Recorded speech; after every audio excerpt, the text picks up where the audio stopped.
بھارت رتن تاج قرآن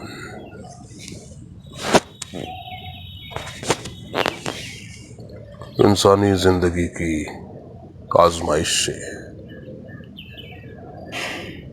کیسے مقابلہ کیا جائے، سماج کو صحیح راہ کیسے ملے، دین اور ایمان کیسے قائم رہ سکے،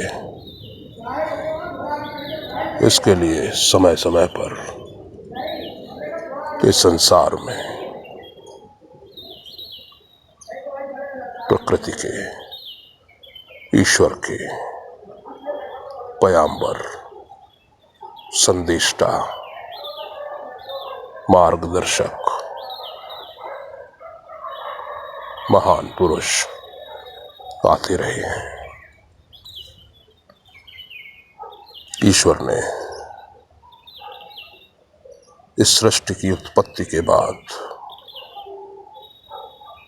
منشیوں کے جیون یاپن، ان کی رہنمائی کے لیے سمے سمے پر بہترین، اعلیٰ، پاک رہنماؤں، پیغمبروں کو بھیجا ہے، سندیشٹاؤں کو نیوکت کیا ہے، اور ان کے مادھیم سے، ان کی عملی زندگی سے، ان کے طریقے سے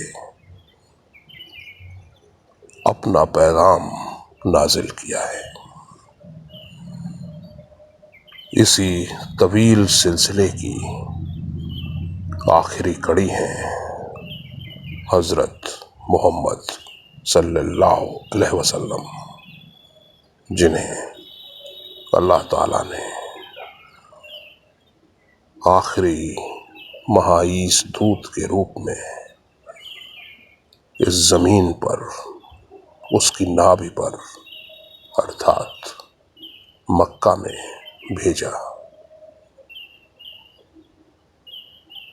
ان کی آیو جب 40 ورش کی ہوئی تو اللہ تعالیٰ نے انہیں پاک قرآن کے روپ میں اپنا پیغام اگلے 23 ورشوں تک مکمل، مسلسل طور پر نازل کیا۔ 569 عیسوی میں پیدا ہوئے حضرت محمد صلی اللہ علیہ وسلم 632 عیسوی تک اس دھرتی پر رہے۔ یدیپی آپ ساکشر نہیں تھے، آپ کو لکھنے پڑھنے کا گیان نہیں تھا، اس کے باوجود پاک قرآن کے سندیش، آیات ان پر نازل ہوئے، جنہیں بعد میں ان کے کمپینینز ارتھات صحابہ اکرام نے انہیں ان کے سامنے ہی قرآن کی شکل میں تیار کیا۔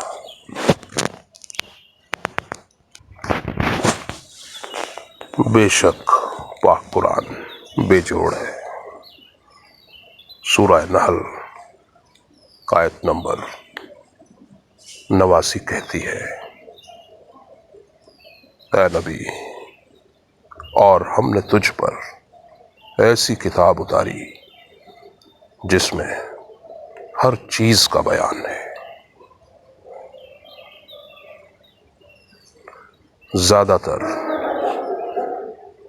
دنیاوی حیات میں ایسا ہوتا ہے کہ انسان اپنی طاقت، خوبصورتی، مال اور اپنے ہنر کی وجہ سے دھوکہ کھا جاتا ہے، وہ اللہ کی ظاہری و باطنی نعمتوں کو اللہ کا اپکار و نعمت سمجھنے کی بجائے اپنے ہنر، اپنے قابلیت کا نتیجہ سمجھنے لگتا ہے، جس سے اس میں غرور، گھمنڈ اور بڑے پن کا مرض پیدا ہو جاتا ہے۔ اس سے وہ دین اور ایمان سے ہٹ کر خود کو بیزار کرتا ہے اور اپنے ہی نفس کا غلام بن جاتا ہے۔ اس لیے اللہ تعالیٰ نے پاک قرآن میں کئی جگہوں پر انسانوں کو اس کی اتپتی اور اس کے اصل مٹی اور نطفہ کی اور متوجہ کیا ہے۔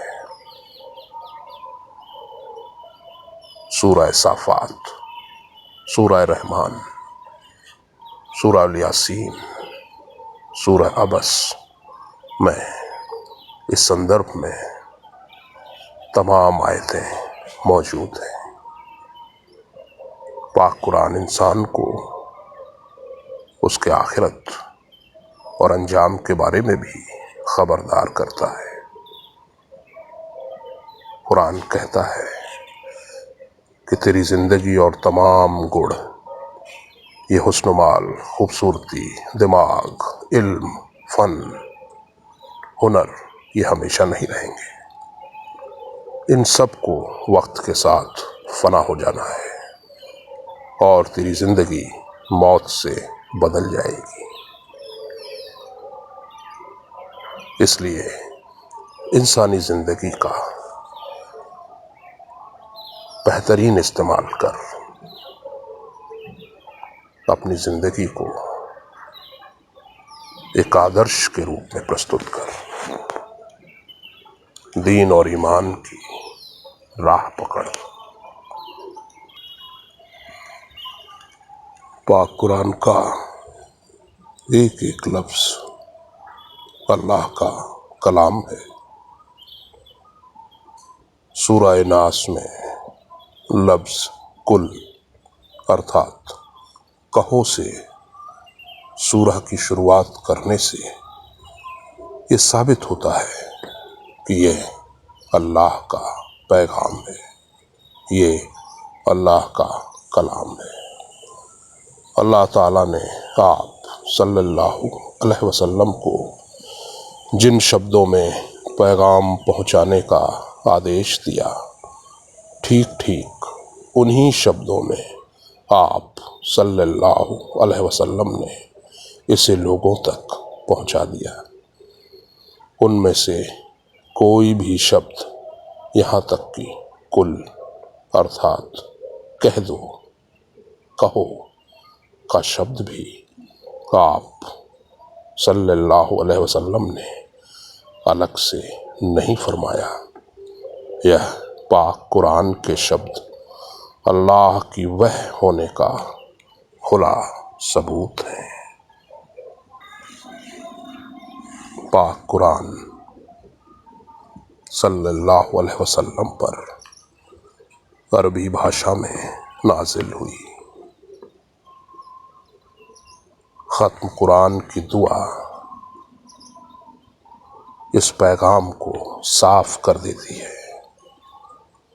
کہ اے اللہ، میری قبر میں وحشت اور پریشانی کو دور فرما۔ یا اللہ، قرآن کی برکت اور رحمت سے مجھے نواز دے۔ قرآن کو میرے لیے پیشوا بنا اور ساتھ ہی نور اور ہدایت کا ذریعہ اور رحمت بنا۔ اے اللہ، اس میں سے جو میں بھول گیا ہوں مجھے یاد دلا دے، اور اس میں سے جو میں نہیں جانتا وہ مجھ کو سکھا دے، اور رات دن مجھے اس کی تلاوت کی توفیق نصیب فرما۔ اور قیامت کے دن اس کو میرے لیے دلیل بنا۔ اے سارے سنسار کے پالنے والے، اے پروردگار، اے اللہ، میری دعا قبول فرما، آمین۔ ہمارے ساتھ جڑے رہنے کے لیے ہمارے YouTube چینل کو سبسکرائب کریں، ساتھ ہی بیل آئیکن کو دبائیں